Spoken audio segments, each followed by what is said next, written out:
Article 6 ఏమి చెప్తుందంటే, దేశానికి స్వతంత్రం వచ్చిన తర్వాత పాకిస్తాన్ నుంచి భారత్కు మరియు భారత్ నుంచి పాకిస్తాన్కు ప్రజలు వలస వెళ్తూ వస్తూ ఉండేవారు.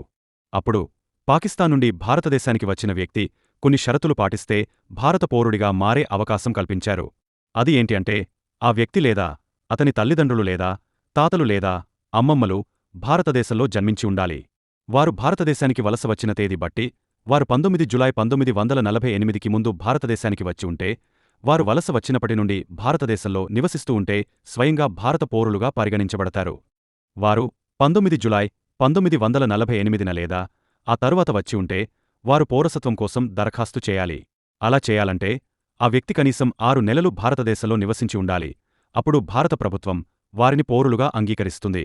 ఇక్కడ 19 జులై 1948 తేదీకి ముందు తర్వాత అని ఎందుకు చెప్పారు అంటే, ఆ రోజున భారత ప్రభుత్వం పాకిస్తాన్ నుండి భారతదేశానికి వచ్చేవారికి పర్మిట్ వ్యవస్థను ప్రారంభించింది. పార్టిషన్ ఆఫ్ ఇండియా తర్వాత లక్షలాది మంది ఇండియా మరియు పాకిస్తాన్ మధ్య వలస వెళ్లారు. మొదట్లో వలసలు కఠిన నియంత్రణ లేకుండా స్వేచ్ఛగా జరిగేవి.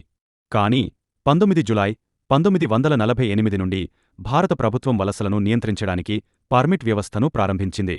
అందుకే పౌరసత్వ నియమాలను వేరు చేయడానికి రాజ్యాంగం ఈ తేదీని ఉపయోగించింది.